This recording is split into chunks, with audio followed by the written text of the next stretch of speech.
comes around very fast, and then suddenly what we see is this great slump that happens in women's confidence throughout maternity leave. So you come back and somebody says, oh well, we preferred the person who was here before you, and yet this overwhelming physiological sort of response in my body happened where I was just incredibly anxious and actually worry about next year, don't worry about next month, just get through today, be there for your boys, eat, sleep, work, repeat.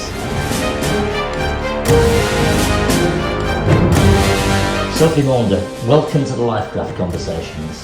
Thank you for doing this. Glad to be here. You were, I don't know whether you want to even mention this, but you said this house is famous. Oh gosh, well yes, we've lived here now just over a year, and it's an Anne of Cleves house. Although she was quite a landowner apparently in 40, she owned about 17 properties, which is quite amazing I think for a woman back then. And this was one of them because she was the original catfisher to Henry VIII, too ugly to consummate their marriage, but he liked her, so he didn't decide to behead her. And he gifted her Hever Castle, which was Anne Boleyn's house. But while she was renovating that, she apparently lived here. That's appropriate for your Matri stories, isn't it? Yes, it is.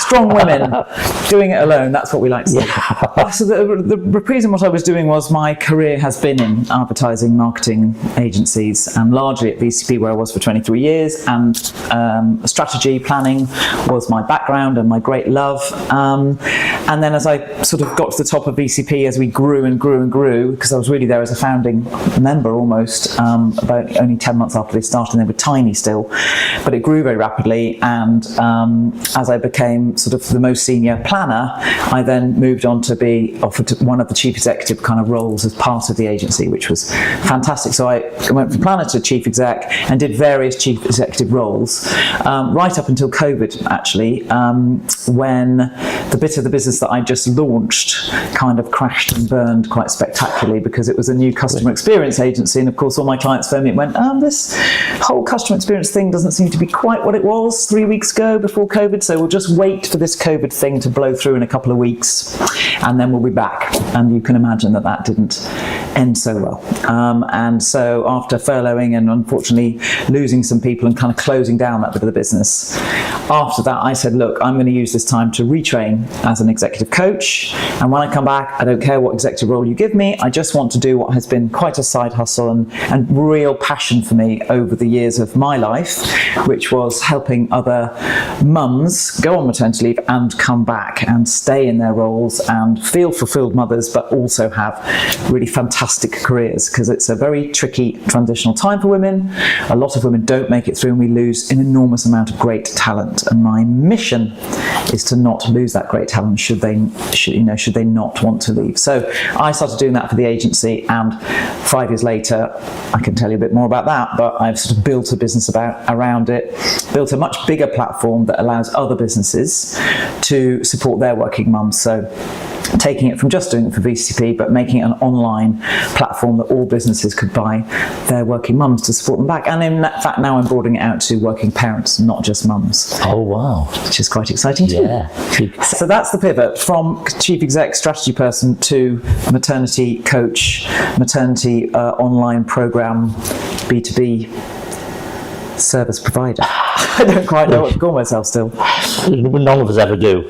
But you call it Matri. I mean, it's self-explanatory, isn't it, really? Well, I think so. Although lots of people go, what's that? But yes, it's Latin for mother. That's because they're stupid and no one does Latin anymore. Exactly. Yeah. And I'm really debating whether the new bit that I do will be Patri, so I'll have Matri and Patri for men, or whether it'll just be sort of Matri but for the sort of the other partner, because obviously families and come in all shapes and sizes, and I want this to be open for adoption, surrogacy, same-sex couples, which I have on the platform already, etc. So, but there is this role, I think, for this broader role of what about the person who's supporting and maybe not taking so long, or even the other partner. And a lot of men now are working for companies where there is serious extended leave. Yes. And what's fascinating about that is they're saying, well, of course, I'd love to take 6 months off to be with my baby, but now I'm feeling anxious about leaving my job and keeping my confidence high, and what about my role, and all those things that that women have felt for years and years about taking maternity leave is suddenly becoming relevant for men, and they're struggling with it too. So it's quite interesting. You've just done a massive brand presentation in like 5 minutes. I have, yes, sorry. I'm a bit enthusiastic about it. No, I'm just astounded at how quickly you got the whole proposition in. It's been my job. I can see you've done this before. Well, that was my training for 20 years, wasn't it? Being a strategist and making concise what consumers want, why it's important, how they buy it, and why and how it works. So hopefully that's the one bit of it I can do quite well. The rest of it, of course, is a whole new learning for me, running my own business and on my own suddenly. I'm sure. Well, yeah. The first time I ever met you, I think you had just come back from Australia. Yes, gosh. That was 25 years ago. So from university, I got the WPP fellowship. I was the first WPP fellow that they hired that wasn't Oxbridge. And I remember Eric Salama, who became a very fantastic and remains a fantastic mentor to me in WPP, phoned me and said, we want to offer you a role from Edinburgh University. And it's the first time we've ever hired anybody who's not Oxford or Cambridge. I mean, it sounds bonkers now. But and their policy was it's 3 years in 3 of their companies, anywhere you want in the world, doing whatever role you want. Yeah. So for my second year, or was it my third year? For my third year, I decided to go to Sydney and work there in Millward Brown, because I wanted to be a planner, but in those days there was no such thing as a junior planner. You just simply weren't hired as a junior graduate planner. They decided you couldn't be a planner until you had life experience. So off I trotted to go and do research and learn that, because I thought, well, that would be very useful to have as a background when I am a planner. So I went to Mill Brown for only about 6 or 9 months, and then I moved to a small WPP agency in Sydney, which doesn't exist anymore, Beatty Kazoo, fabulous place, and worked there as a planner, and stayed, obviously, because Sydney's so fabulous, for 3 years before I came back. What was it called? Beatty Kazoo. Wow.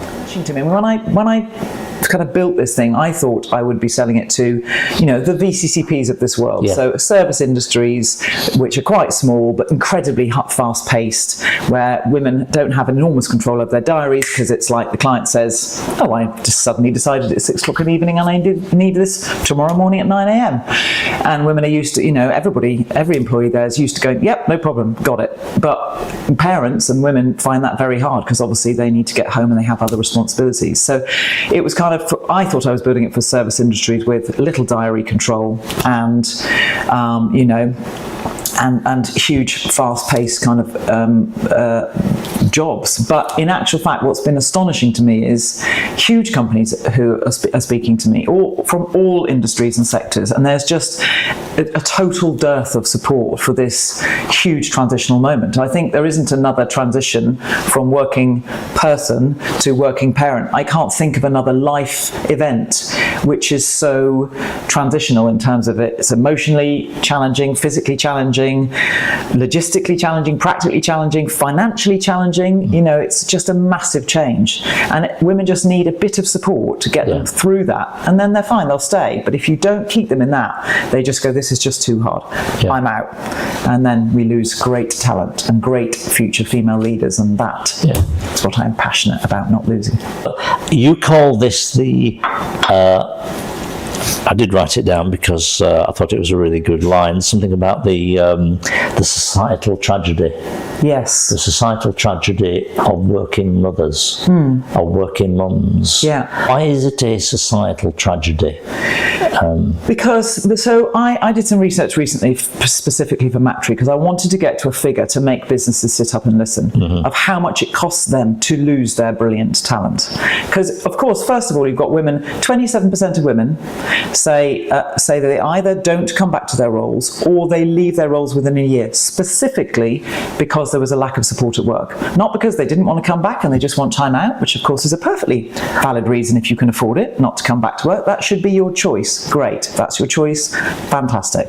But 27% of women saying that they left because they didn't get support strikes me that they wanted to come back, they would have come back, they wanted to work and earn their own money, but they didn't feel able to in that role. And that is what I think is a societal tragedy, because women then lose their roles, and what we see is they suddenly lose their own financial independence, and this has enormous knock-on effects to the rest of their life. Their pensions, their savings, their independence, and their financial management for the rest of their life. Businesses lose fantastic talent that they've put potentially years of investment and training into, and the women themselves have put years of investment and training into their own careers and ambitions. They lose talent there. Their gender pay gap goes from just 1.3% at age 30. That's the gap, 1.3%. By age 40, it's over 9%, 9.1% gap. And we know that the cause of that is the motherhood penalty. 80% of the cause of that is the motherhood penalty. So this is where we see this great societal divergence between what men earn and what women earn. And I know I'm being stereotypical, and it's not the same in all industries, and it's not the same in all families. But overall, we see, in fact, yesterday was the equal pay day for women. From now on in the year, your average woman works for free compared to men till the end of the calendar year. 3 months for free, in the sense that they earn that much less. So it's a business tragedy, because businesses lose fantastic talent, and women are losing their jobs or feeling that they can't carry on working right at the peak of their ability to kick on and have great careers. So they don't go on to be fantastic female leaders, which society needs. We don't need all women leaders. What we need is equal amounts of male and women leaders, because women and men bring fantastic and important strengths to leadership, and we need that balance.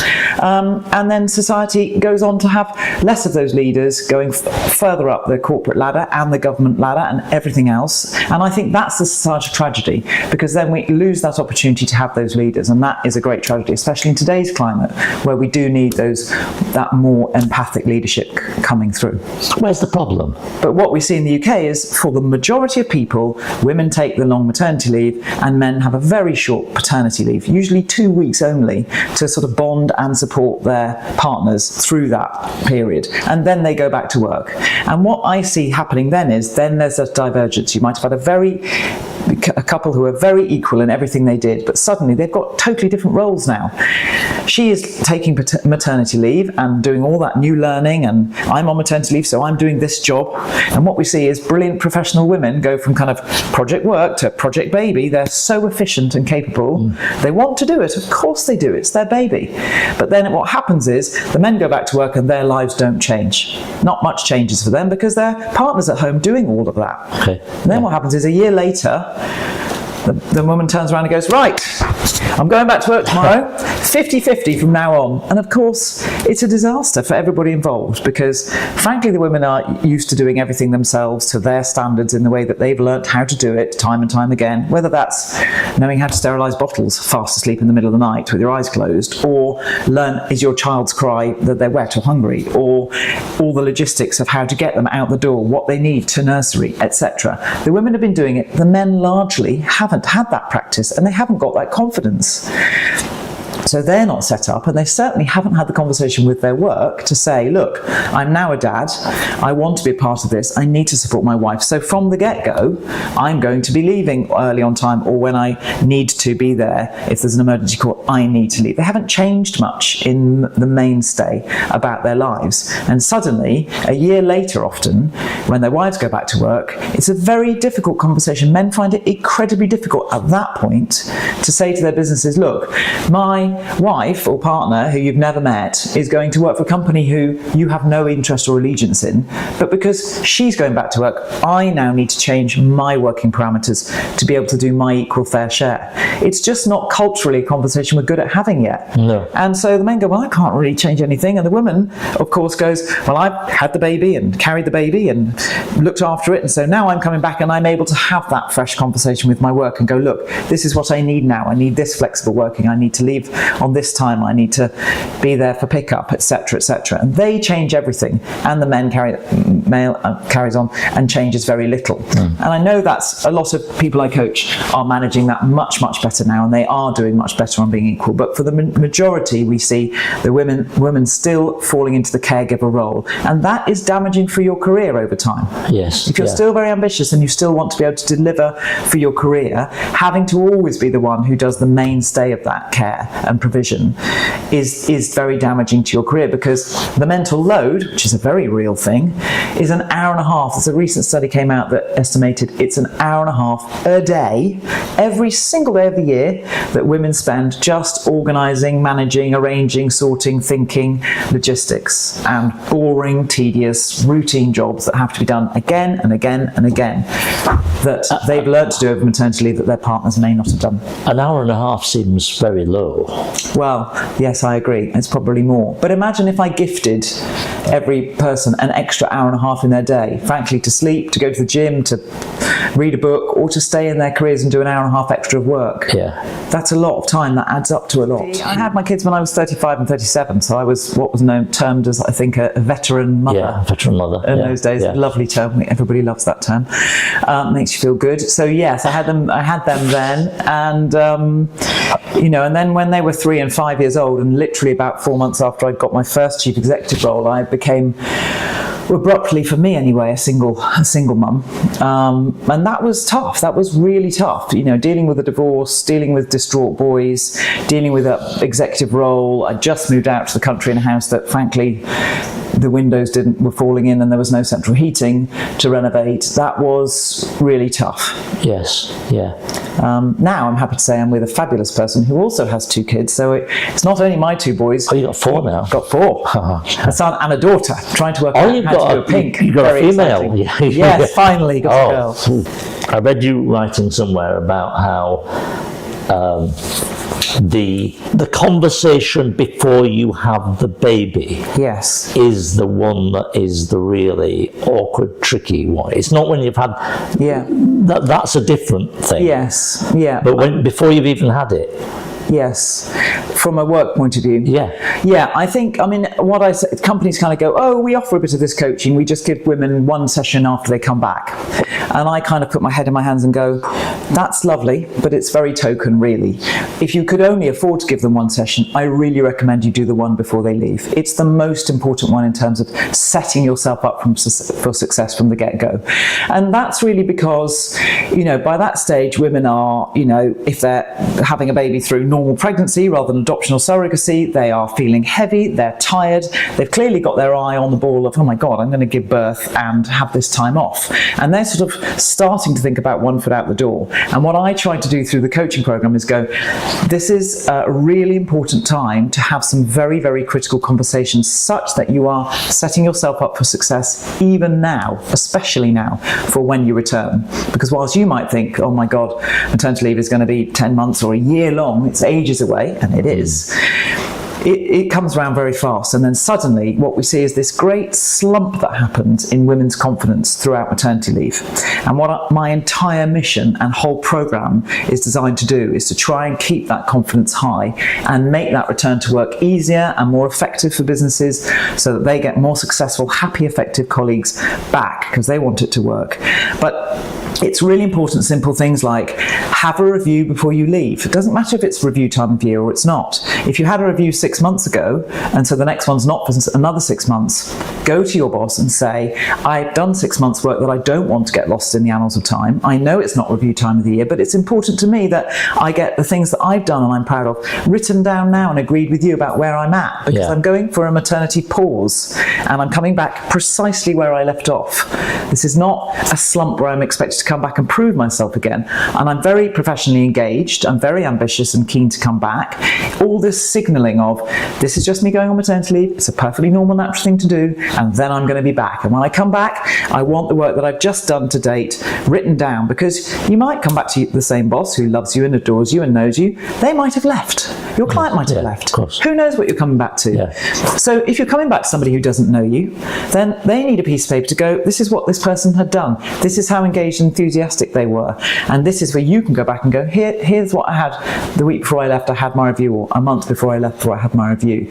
And it's about having conversations like that and getting it written down in a place where you can find it a year later to remember, God, what did I ever used to do? How did I ever used to use my brain? Did I used to love my job? Write it all down. So there's a really, really helpful kind of handover note back to yourself, so you can pick up where you left off. That's kind of one of the aspects of setting yourself up for success. And you don't want the people, when you come back, you don't want the people to then say, oh, she's come back. You don't want to feel as though you've got imposter syndrome versus the person who's been there before, your proxy. Yes, exactly. Well, and so many women I coach say to me, but what if the handover person I'm handing over to is better than me, and they want my job, and I'm going to get my...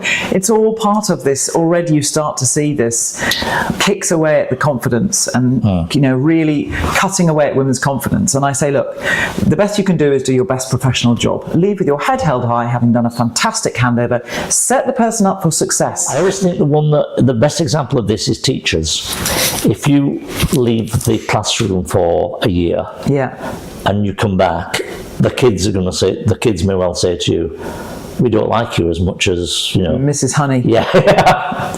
Oh, she was a lot more fun. Yeah. That's big, because then you've got 40 people telling you that you're not as good. Yeah, but that's where you have to go back to, one of the key bit of sort of coaching we do in Matri, and as part of the content on this program, before you come back, is to really go and understand and do the hard work yourself, is to understand, why do you work? Because everybody goes, well, I work for the paycheck, obviously. I go, that's great. By the way, that might be very compromised through having to suddenly pay for expensive childcare. And in fact, I coached somebody the other day for whom she loved her job. She wanted to come back, but she was £150 less well off at the end of every month after she'd taken into account childcare and travel. Of course. You've got to play the long game then. So I work hard with people to say, look, understand your intrinsic and extrinsic motivations as to why you work. What is it about your job that does give you joy, that you do really enjoy, that you do really love coming into work, the colleagues that you like, the reasons that it gives you self-esteem and satisfaction, you're building a legacy. What is it that it matters to you? Because on the really hard days when, frankly, your child was screaming for you not to go and was desperately unhappy about you going, and frankly been awake all night teething, and you dropped it off at the nursery feeling dreadful yourself, let alone feeling dreadful about leaving your distraught baby, you get to work and you might have a really bad meeting where you didn't perform terribly well, or the client wasn't very happy, and then the train at home's cancelled and it was frankly pissing with rain. Those days are really hard, and at that point you need to come back to, okay, today was a disaster on every possible level, and I really didn't want to work today, but I work because these are my reasons. For me, I work because I do want to work for this reason, this reason, this reason, and those are true to me. Today was a disaster, but I'm going to go to bed. Tomorrow I'm going to get up again, and I'm going to go again, because actually there are reasons on good days where I am passionate about working and keeping my ambitions high and my independence high. And so that's really important, because it all adds to the confidence of, you come back and somebody says, oh, well, we preferred the person who was here before you.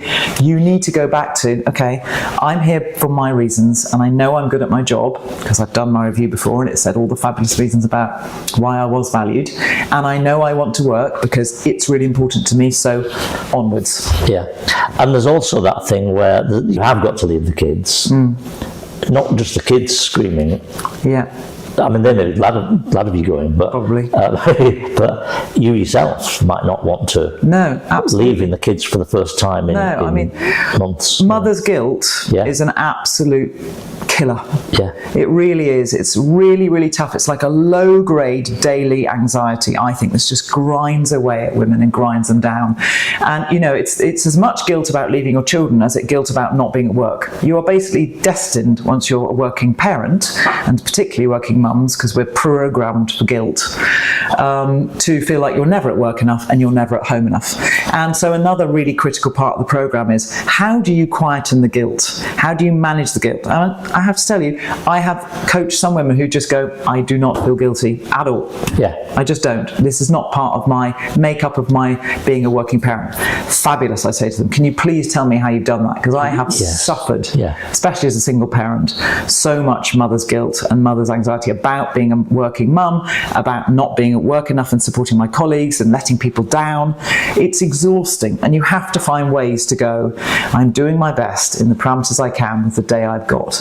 And sometimes you will not be at the things you want to be at home or at school, and sometimes you will not be at the things that you want to be at work. You cannot, until AI fixes it for us, be in two places at once, and that's just true. And until you can come to a kind of calm understanding of that sometimes you will miss some things in both camps, and how to make those decisions decisions and be at peace with them, you have to do that bit of work for yourself, because otherwise it is relentlessly exhausting. I mean, I think there are some companies where that is definitely part of a very toxic culture. I'm very grateful to say that the companies I'm working with at the moment, they are, they don't want to be that, because they know that doesn't lead to success. The good companies know that treating people like that results in people just going, I'm out, I can't do this. But what I will say is that, this is very hard for good companies too. This is very hard to manage. It's money, isn't it? It's bottom line. It's money and it's time and it's effort. You can't say, what I'm also really, and that's why I'm passionate about being this sort of third party voice, because companies say, well, look, we're slightly between a rock and a hard place here. We really want this to be a success. We want these people to come back, but they have to do their bit, right? We're paying them to do a job. So this has to work.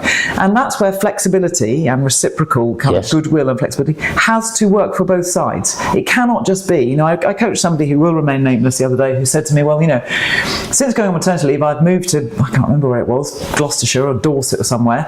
And, I was doing 5 days a week, but what I want to do is 3 days a week, but only 1 day in the office every 2 weeks.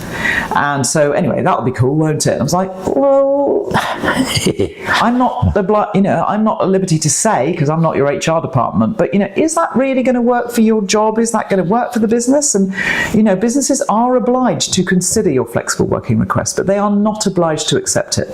So if you want to do flexible working or any other kind of version of that, you have to go back in with a very clear case as to why this works for the business. And flexibility has to work both ways. So one of the post-COVID kind of traps I see women falling into is they go, great. Working from home days are usually Monday from Friday. Those are our flexible days. So that's Monday and Friday's drop-off and pickups sorted. I've got those sorted. And then what happens is they go back to work and work say, look, that's great. Mondays and Fridays are our usual working flexible days. Fabulous. But we'd love you to be a part of this new client or pitch, please. And it's a great opportunity for you and your career. It's your career advancement. We want you to do it because we want to promote you. So will you please do this pitch? And you say, yeah, I'd love to do that pitch. It's fantastic. And then they go, brilliant. But the pitch meetings, because it's sort of extra work, and the actual pitch itself is going to be on Monday morning at 9 o'clock, working hours, in the agency. Please, can you be here for that? And what I unfortunately see is women going, oh, well, no, I can't be in the agency for that. I can be at my desk at home for that, but I do drop off on a Monday morning, so I can't be in the agency. And you can see what happens then. The business kind of goes, but flexibility means flexibility, and we need you here. So if you can't do that, sorry, but you can't have that opportunity. Sure. And so then women are kind of like going, well, but it's not fair. I work from home on a Monday.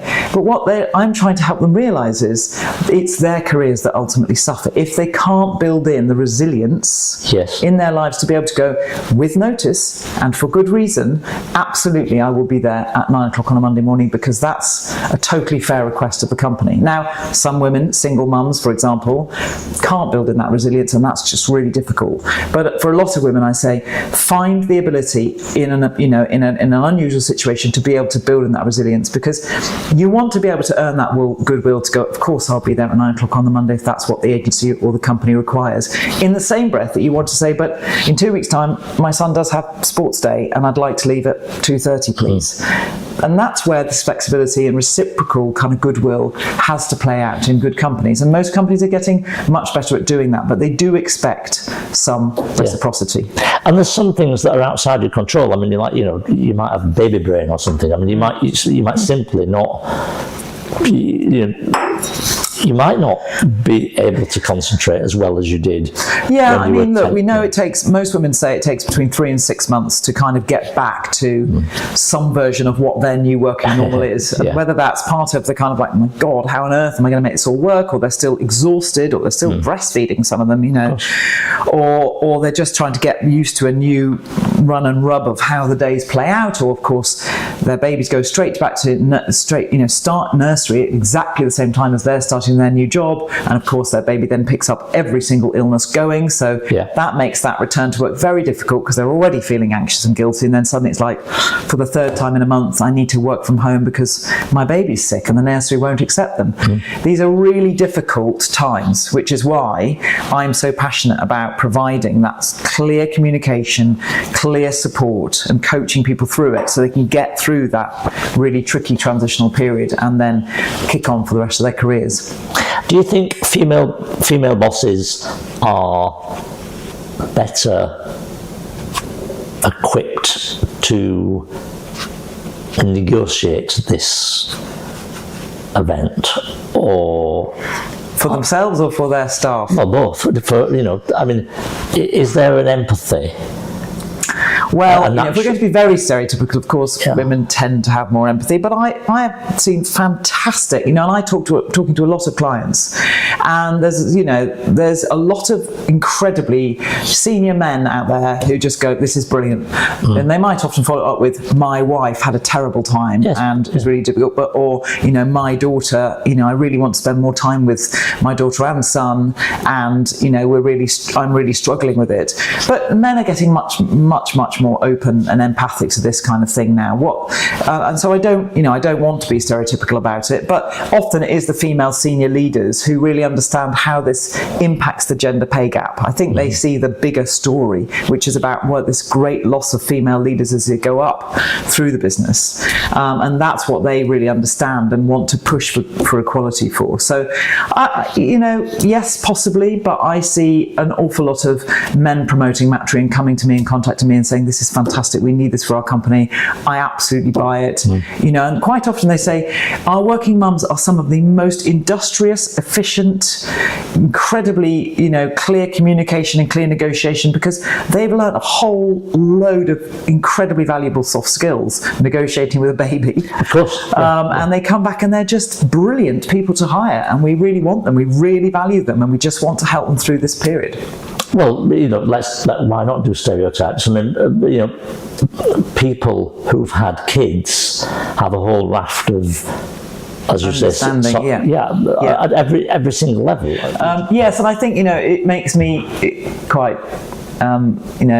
reflective when I hear the number of women who've had a baby and are coming back to work, and they say to me, wow, I'm ashamed to say that I was one of those single, more married person, but without children, who looked at mums ahead of me and just thought, oh, it's all right for you, isn't it? Yeah. Waltzing out the door at 5 o'clock or 5:30 every single day, leaving the rest of us to pick up your work. That all looks like brilliant, charming. And she said, and then they'll say, and now I understand you go from one full-time job straight into another full-time job, and I understand that now, and I'm ashamed to say that I was one of those people. So they also say to me before they go on maternity leave, well, I'm just thinking about what other things, I think I might do a mini MBA on my maternity leave, or I might take up a photography course. I'm thinking I might do painting or cooking as a course, and I'm just like, okay, well, that's great, let's see how that pans out for you. I'm not, and that just good luck with that. Good luck with that. But what's interesting is that even when they're pregnant, they're looking at this sort of year off or 10 months off and imagining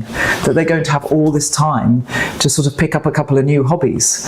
And so I think the lack of ability to empathise until you've done it is very real. And what can you do? You can't teach somebody who hasn't done it. No. You just have to know. And that's why one of the other modules we cover is dealing with unsupportive colleagues. If you're unlucky enough to have an unsupportive boss or just unsupportive colleagues around you, you're not going to change them. But what you can do is manage yourself in that situation. And that's important, because otherwise it's another chip at your confidence every day where you're being made to feel more guilty. And also all the different contingencies that are going to come at you, illness and all that kind of, you don't know. No one talks about miscarriages, even today. Well, I just gave a speech the other day owning up for the first time that I had a miscarriage between my two boys. And I actually realised I was having a miscarriage whilst I was at VCP working in and I was away in, I think it was Leeds, for running myself an all-day workshop with one other colleague. And halfway through the day, it became apparent to me that I was miscarrying. And nobody knew I was even pregnant. I mean, I was lucky because it was a very early miscarriage. But I just carried on through the meeting.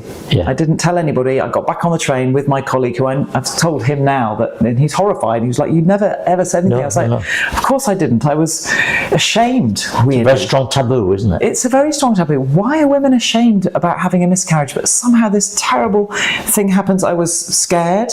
Nobody knew I was pregnant. So I didn't want to say, "Oh, by the way, I was pregnant and now I think I might not be." I mean, that's a very difficult conversation to have with anybody. And I was just dealing with it myself. And I went home. It was lucky for me because it was a Thursday, I remember very clearly. And I didn't work on Fridays. But my Monday, I was back at work. Nothing was said, never told anybody at all, just got on with it. And, and now I can look back and think, I feel very sorry for that younger woman. And it's happening day in, day out. And you wonder how many women are sitting at their desks bleeding, frankly. I think, and again, we've no way of knowing this, well, probably there's some survey somewhere, but the number of incidents like you just said, it's very, very high. It's 1 in 3 pregnancies. No one talks about it. It's like cancer. It's a word that is very tricky. No one likes to talk about it because I think that you think that if you talk about it too much, then you'll almost somehow be defined by it. No, you'll cause it. And I think there's a very strong link between what you can get your brain to do and what your body does. There's a very strong link. So that's good. That's for both good and for bad. You don't want to think it.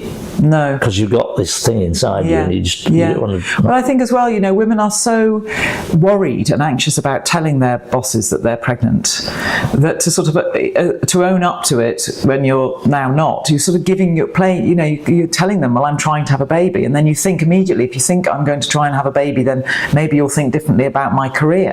And of course, none of that's true. You don't want to be thought of as an hysterical woman, do you? No, and you don't want to be thought of as somebody who might be about to disappear in a minute, because if you got pregnant once, you're going to be trying, and now, and they think it affects their careers. Well, that's just, when we know that 83% of people are working parents at some point in their careers, it seems absurd that this is still something we're not allowed to sort of fess up to, and own up to in business. And imagine that people think they're surprised when some women in their 20s, 30s and 40s have babies. It's just a normal part of, it's a normal chapter of life. And, life is long, hopefully. Careers are longer and longer. I really encourage women not to catastrophize about, well, my whole career is going to go down the pan if I have a baby. It's, you've got a long time to come back. I took my 2 maternity leaves from VCP and I did 22 years of service there. With 2 9-month stints off. I don't think they did too badly out of that relationship, and I feel I got a very fair deal because I took my maternity leaves, they supported me through that, I came back and I carried on working, and my ambitions were kept high, and I had a fantastic career there. I feel very lucky because I was so supported by them. But I would hope that for most women, they can look at that and go, there's a long time after you come back after maternity leave to still have a fantastic career. The other one that's not spoken about too much is infertility. Yes. That's another one. That is another one. And I think it's something like 12%, I think, I looked this up the other day, but of babies are now conceived through, IVF or some other kind of support. And IVF, I felt very lucky not to have that being part of my journey, but I'm working with quite a lot of people now who have, and people talk very passionately about it. It's such an extraordinary emotional roller coaster.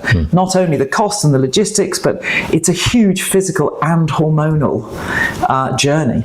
And hormones are incredibly powerful. I mean, after my miscarriage, my hormonal crash, because obviously I went from being pregnant and all the hormones that my body had created in that to suddenly not being pregnant, and it fell off a wall hormonally, and it was devastating. I felt absolutely devastated for about 2 weeks afterwards. I just came home from work every day, sat down and cried.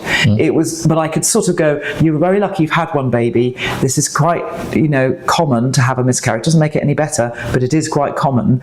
It'll be fine. But my rational brain could have that conversation, but my hormonal body was screaming catastrophe. And it was exhausting. I can only imagine, having spoken to women who are going through this fertility treatment, how huge huge that roller coaster is hormonally for them, and how hard it is to come to work every day and put a brave face on it when you're going through those treatments. And you'll almost certainly be on some extremely powerful drugs. Absolutely. That send you completely bonkers, and it's just extremely hard to manage, I think. You've no control of it. You're taking something or whatever. No, and yet women feel that they need to keep it a secret from work. Well, it's funny, isn't it? We live in this allegedly open era, but there are still so many kind of like taboo areas that we don't talk about, and we don't want to talk about. No. For fear of They're very hard, they're very personal. These are hugely personal conversations, and that's the trouble is, if you do tell somebody you're going through it, how do you want them to react? It's very hard, but you don't want them to ask you every day, did it work or didn't it work? Or, how are you feeling after your miscarriage? I mean, it's a very tricky situation to manage. It is, especially from your line manager or your boss or whoever, who's also going to feel that they don't know what to say. Yeah, what are they allowed to say? What should they say? Yeah. How do they get that right? I mean, and part of Matri as well is that we offer manager training, not for fertility actually. It's an area people have asked me to talk about, to get involved in. But for me, my program at the moment starts from the moment you do tell work, I am pregnant. Okay. So I can't quite do that work back, but I do know people who are working really hard in that area to make that a more open conversation. But, people say to me, well, it's very well doing all this brilliant coaching program that I now feel very empowered to manage it properly. But, the managers need to know how to manage that properly as well. Yeah. So part of the Matri program, if companies want it, is to do a live webinar or a group session with their managers who, explain to them, this is how women feel when they come to tell you they're pregnant. The right response is, congratulations, how exciting for you, how absolutely fantastic, I'm delighted, HR can give you all the policies, and by the way, we have this amazing program that we're very supportive of our working parents, this is going to be great. Because at that point, suddenly, that anxiety, that initial chipping away at the confidence, if your face falls and you go, oh, then they go, oh my God, I feel guilty, I'm anxious, I'm going to lose my job. All of that's where it begins. So your manager's response to you through pregnancy and your announcement and when you come back is critical to your ability to return to a happy, effective job. Well, look, I was the first person in VCP to go off on maternity leave and come back, because the rest of the just got pregnant. The few people before me, there weren't very many because we were tiny, only 20 people. There was like two, I think, who'd gone, and they'd gone, I'm going to have a baby, bye, and never come back. So I said, well, I'll be back. And they were like, oh, great, well, that's wonderful, hooray, we'd love to have you back. What do we do with you? But it was a bit like, even then it was like, well, there isn't a maternity policy, so can you write one? So, that was the brilliance of that being such a tiny company. So I did write the maternity policy practically for myself as the first user. And I was very welcomed back and supported through it in the sense that they wanted me back and I felt welcome back, but there was no further support than that. It was just, you're back, brilliant, right, here's a job, crack on, off you go. I went on my second maternity leave, same thing happened, I was welcomed back. In fact, I was promoted whilst I was on maternity leave. Brilliant. You can't say fairer than that in terms of showing support. But there was no real understanding of, well, what does that look like for you every single day and what do you need? I was the first person to ask for flexible working to a 4-day week. Yeah. And they were like, well, we don't really do that, but I suppose we can try it. And then when my boys were 5 and 3, I was asked, could you do this chief executive role? And I said, yes, I'd love to do it. And they said, but you're going to have to go back to 5 days to do it. And for me, I was like, I don't think I can manage that with 2 young boys. Yes. From a guilt, from a tiredness, from logistics, I don't think I can do that. So I said, look, I really can't go back to 5 days. I'd still love to take the role at 4 days, but if you insist it's a 5-day role, I won't take the job. And that was a real shock, I think, then to my then boss. He was like, you'll turn down the role because you won't do 5 days. I said, yeah. And he said, okay, right, let's try it. You try it. You prove it can be done on 4 days. Okay. We'll chat again in 3 months. And I said, give me that opportunity and I will prove it can be done, which is what I went on to do. And then, that was great. That was a fantastic kind of role model option to show people, well, she's doing the most senior role in part of the agency. She's the most senior female and she's by then I'd just become a single mum as well. And I think the support I got from VCP through my divorce was fantastic. I mean, they said, I remember, my boss Adrian saying to me, look, Sophie, just come to work every day and do your best. Some days your best will be the fantastic best we think you know you are capable of. And some days your best will be, frankly, suboptimal. I think he said probably a bit shit, but I choose to say suboptimal. But if it was the very best you could do that day, because you were dealing with so much else in your life, like 2 tiny boys and them being sick and a divorce, and I lost nearly a stone through going through that divorce. If it was the best, if you can still look yourself in the eye that night and go, today I didn't do terribly well, but I did do my very best within the parameters that I had. What more can you ask of yourself? Yes. And that, I thought, was one of the most important supportive things. I held that very dear as a mantra, because otherwise I just was so hard on myself. I just thought every day I'm not doing enough at work because I'm just so, exhausted, or whatever else is going on. Did you have to teach yourself to forgive yourself? Yes, I'm still not very good at it, but I did have to take that mantra and sort of embed it as a truth to me and just go, Sophie, you couldn't have done more today. So therefore it is still true that you did your best. So tonight you go to sleep without rocks under your pillow. Tomorrow's another day, you go again. And that became just, actually Adrian said to me, I said, what am I going to do? How am I going to cope? He said, just shorten your horizons. Don't worry about next year. Don't worry about next month. Just get through today. Be there for your boys. Eat, sleep, work, repeat, and then your horizon will get longer as you get through this. And he was absolutely right. It was brilliant advice. Anxiety management is an interesting area, isn't it? Yes. It's kind of like attitudes to anxiety.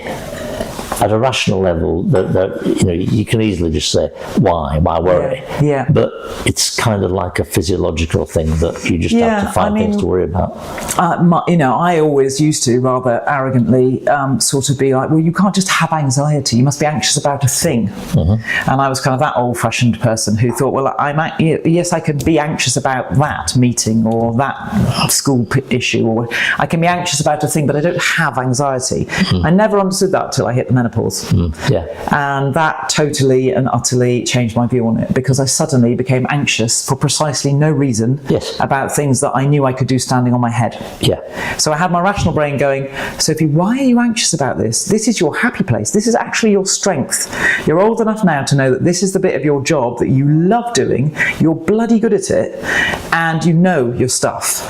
And yet this overwhelming physiological sort of response in my body happened where I was just incredibly anxious. And actually that was a pivotal moment in my career, because I phoned up my boss and said, I can't do this anymore. I'm resigning. I'm out. And they said, no, don't be ridiculous. Pull yourself together. We're not letting you do that. So, what on earth is going on? And helped me through it again. Hugely supportive. But even though I didn't know it was because of the menopause, I just thought I was going mad.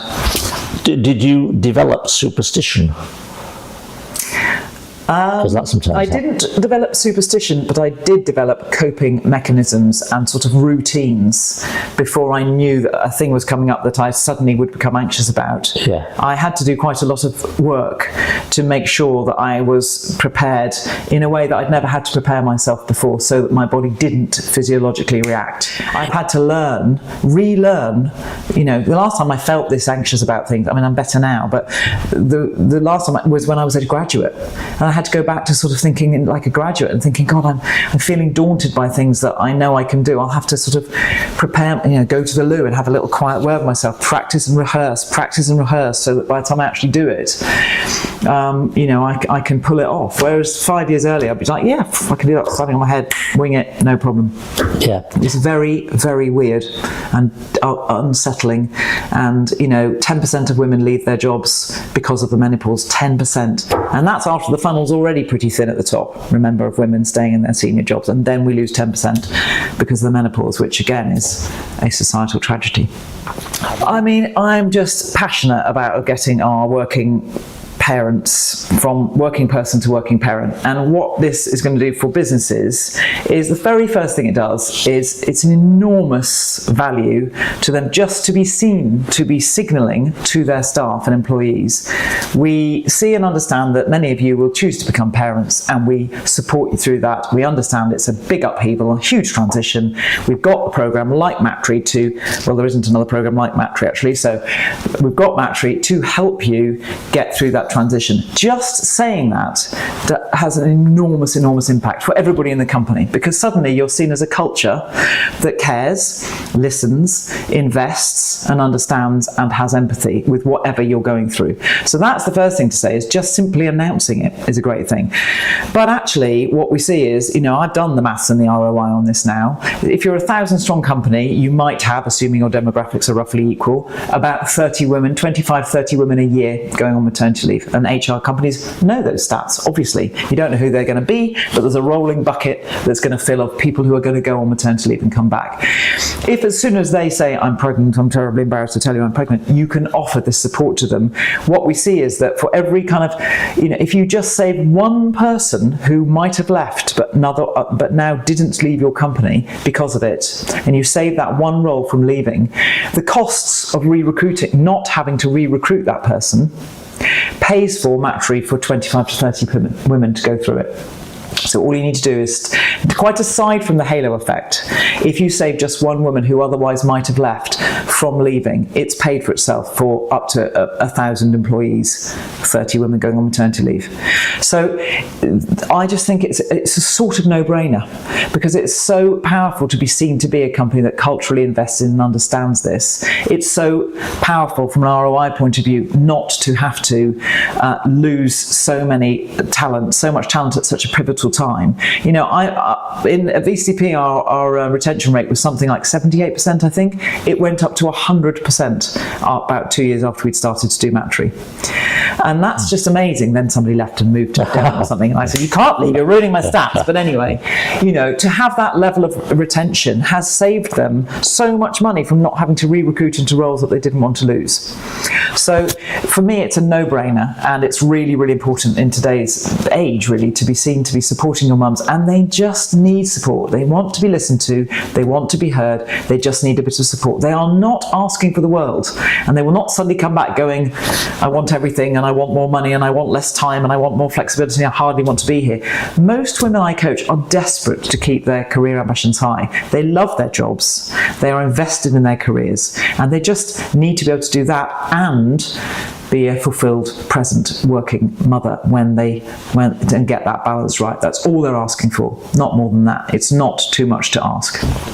That's what this will give you. It gives you the opportunity to see other people going through the same thing, think calmly and confidently about how it can work for you, and take that communication back to your spouse, to your childcare, to your company, to make sure it's working effectively, so that you've got that support system around you right the way through to get you back able to do your job properly. Give me the single piece of wisdom that you would tell an expectant mother. Find other mothers around you who are going through it at the same time. They will become an enormous pillar of support as you navigate this chaotic, wonderful change in your life. Sophie Maunder, thank you very much indeed. My pleasure.